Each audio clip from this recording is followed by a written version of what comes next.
오늘도 암호화폐 관련된 소식을 들고 인사를 드려보고 있는 크립토 마토입니다. 미국 같은 경우는 오늘 공휴일, 따라서 미국 증시는 휴장인 가운데 암호화폐 시장 같은 경우는 여전히 활기를 잃지 않고 있습니다.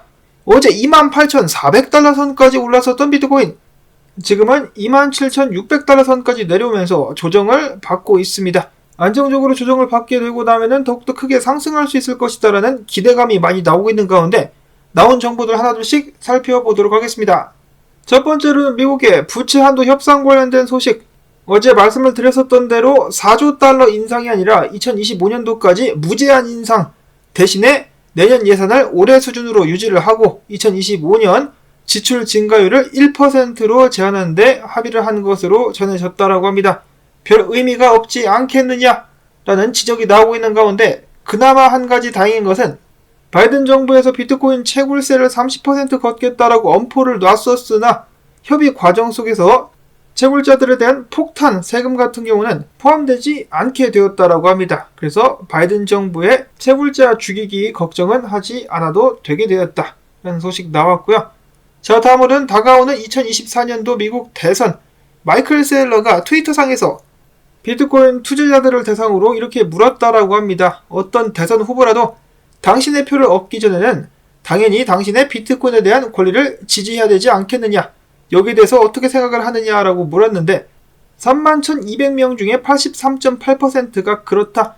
나의 표를 받기 위해서는 당연히 해당 대통령 후보는 비트코인을 지지하고 비트코인에 대한 소유권을 인정해야 된다라고 답을 했다라고 합니다. 이건 좀 100%가 나와줘야 되지 않았었나 라는 생각이 들기도 하는데, 아무튼 암호화폐 투자자들의 지지를 얻고 싶다라면 대통령 후보들은 반드시 비트코인에 관련된 약속과 보장을 해줘야만 되겠습니다. 이어서 러시아 같은 경우는 얼마 전에 국가 차원에서 암호화폐 거래소 설립을 고려하고 있다라는 발표가 나왔었는데요. 마음을 바꿨답니다. 더 이상은 그런 계획이 없다라고 하는데요. 이것들이 정신을 못 차리나, 장난치지 말고 빨리 거래소 여시오. 이어서는 이번 주부터죠. 홍콩의 시민들과 기관들이 암호화폐에 공식적으로다가 투자를 진행할 수 있게 됩니다. 후오비 같은 경우도 최근에 라이센스를 받으면서 홍콩에 있는 시민들과 기관들에게 암호화폐 투자 서비스를 제공하게 될 수 있을 것이라는 소식이 나왔었고, 다음으로는 피터 시프, NFT와 비트코인을 싸잡아서 욕하다가 돈이 궁했는지 비트코인 블록체인상에서 NFT 출시 선언을 해가지고 화제가 또 되기도 했었죠. 그랬었던 그가 최근에 비트코인에 대해서 사상 최초로 유한 발언을 하기도 했었다라고 합니다. 뭐라고 했느냐? 피터 시프의 비트코인 블록체인에서의 NFT 발행 소식을 들은 바이낸스의 CG가 피터 시프의 입장이 변한 것을 보는 것이 행복하다라는 트윗을 날렸더니 피터 시프가 나는 변하지 않았다. 즉 아직도 비트코인도 NFT도 가치가 없다라고 생각하지만은 나의 NFT 오디널스의 가치는 예술에 있다고 생각한다. 예술의 가치를 더하는데 도움이 된다라고 되도 않는 변명을 했습니다. 그러면서 이렇게 살짝 덧붙였는데요. 만약에 내가 비트코인에 대해서 틀렸다는 사실이 밝혀지면은 그때는 오디널즈의 추가적인 가치를 가질 수 있지 않겠느냐. 즉 내가 틀리더라도 비트코인이 그 가치 및 진가를 발휘하게 되었을 때 내 NFT는 가격이 더 오르지 않겠느냐라고 이야기를 한 것인데요. 좀 구차한 변명이다라는 생각이 들긴 합니다만은 그래도 본인이 틀렸을 가능성을 이제 공식적으로다가 조금씩 어필을 하고 있습니다. 즉 약을 살살 치고 있다라는 것이겠죠.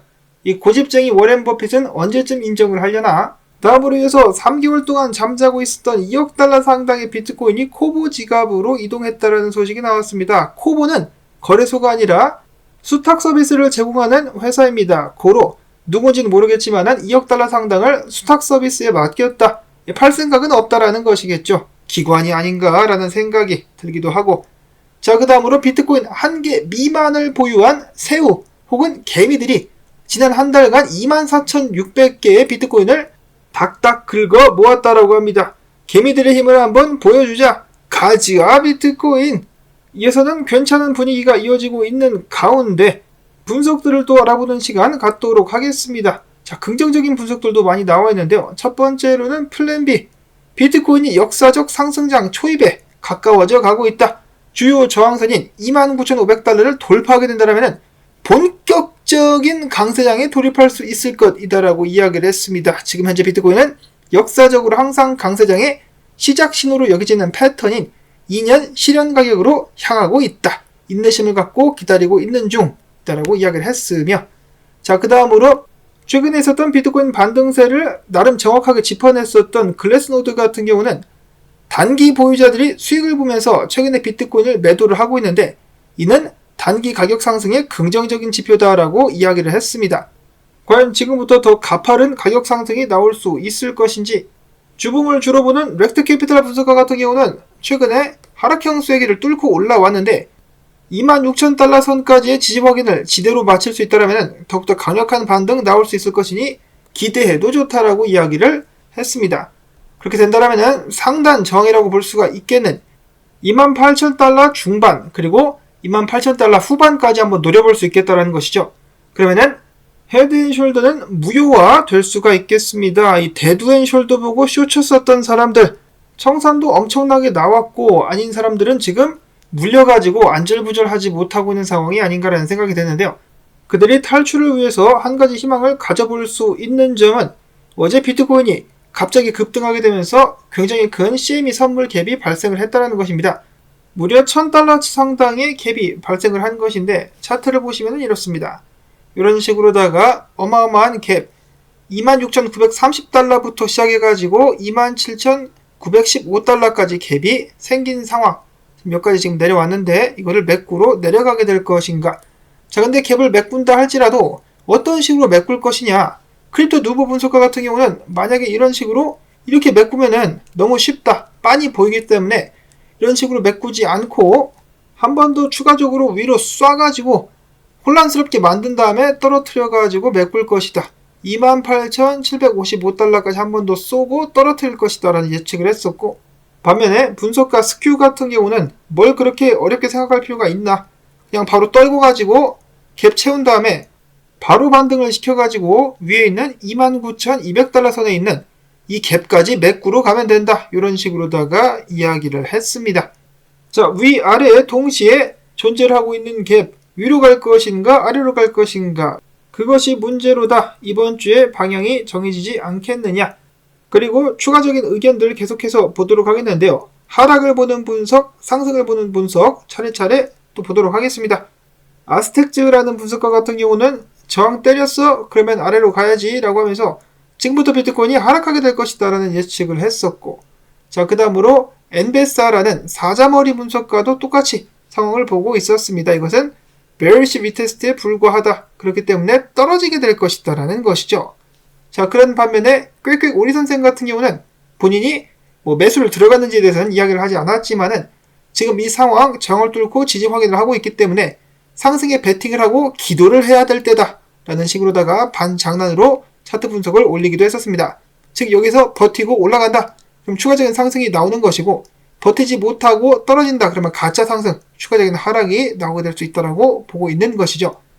로만 분석가 같은 경우는 이 새끼들아 내가 맞았어 틀렸어 라고 다시 한번 이야기를 하면서 비트코인 지금보다 더 간다, 더 가긴 할 건데 더 가기 전에 잠깐 조정 받을 거야, 조정 받으면은 나는 그 자리에서 롱을 치겠다라고 이야기를 했습니다.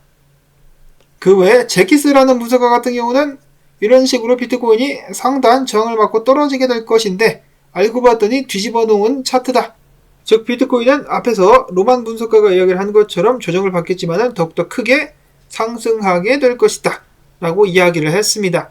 최근 반등과 그리고 또한 부채한도 협상과 함께 더불어가지고 더욱더 큰 주목을 받고 있는 비트코인, 이번 주의 움직임은 어떻게 될 것인지 계속해서 기대를 해봐도 좋을 것 같고요. 자, 다음으로 꾀꾀 오리 선생 같은 경우는 반감기가 얼마 남지 않은 라이트코인을 두고 이렇게 이야기를 했습니다. 지금 이 구간, 이 100달러 구간대까지만 올라가서 뚫고 올라갈 수 있다라면 200달러까지는 금방 갈 것 같다. 라이트코인 가지야. 자, 다음으로 불 BNB 분석가 같은 경우는 최근 다시 열기를 더해가고 있는 NFT 시장과 함께 마나 차트, 디센트럴랜드가 차트상 꽤 괜찮은 모습을 보여주고 있다. 지금부터 추가적인 상승 나올 수 있지 않겠느냐면서 기대감을 가지기도 했었습니다. LG 분석가 같은 경우는 이런 식으로다가 솔라나가 19달러 초반까지 내려오게 된다면 롱을 한번 때려볼 것이다 라고 이야기를 했습니다. 알트코인들이 함께 올라갈 수 있다면 여기서 큰 상승을 기대해 볼 수 있다는 것이죠. 다만 밑으로 밀리게 되면 바로 손절을 치겠다. 이에서는 글로벌 자산 운용사인 바네크가 예측하기를 이더리움이 2030년도까지 11,800달러까지 오를 수 있을 것. 해당 가격은 이더리움의 최근 하드포크와 미국의 T빌과 경쟁할 수 있다는 가치평가 모델에 근거를 했다. 이더리움 네트워크 연간 수익이 25억 달러에서 2030년 510억 달러까지 증가될 것으로 예상이 되며 스마트 컨트랙트 프로토콜 중 시장의 70%를 점유한다라고 가정을 하면은, 즉 스마트 컨트랙트 시장에서 계속해서 이더리움이 짱을 먹을 수 있다라면은 2030년도까지 11,800달러에 도달할 수 있을 것. 충분히 가능합니다. 이더리움 10,000달러 개인적으로는 다음 불장 때도 가능한 수치가 아닌가 라는 생각을 해보고, 이어서는 개코인 중에 올해 그래도 가장 좋은 성적을 보여주고 있는 것 같은 플로키 같은 경우는 게임이 있죠. 메타버스 바랄라라는 게임이 있는데 중국 진출 계획과 함께 더불어가지고 거래량과 가격도 올랐다라고 합니다. 자, 뿐만 아니라 중국의 CCTV에서 이 탁구 중계를 하고 있었는데 플로키 광고가 카메라에 잡혔었다라고 합니다. 이렇게 해가지고 또 엄청난 광고 효과를 누려본 플로키, 지속적인 가격 상승 나올 수 있을 것인가. 자, 그리고 밈코인 하면은 대표적인 것들이 개코인들이라고 볼 수가 있겠는데요. 그 개판의 끝은 어디인가? 이번에는 어떤 녀석이 또 이런 발상을 한 것인지는 모르겠지만은 밈 유니버스라고 해가지고 대표적인 개코인들을 모아놓고 개벤저스라는 코인을 만들었다라고 합니다. 밈벤저스라는 코인인데요. 가히 뭐 개들의 합창이라고도 볼 수가 있겠습니다. 자, 근데 이런 식으로 이 기존의 캐릭터들 갖다 썼다가 디즈니한테 저작권 소송 걸리는 수가 있는데 조심해야 되겠죠. 해당 코인 개벤저스 같은 경우는 초기 발행량이 무려 470조 개나 된다라고 하는데요.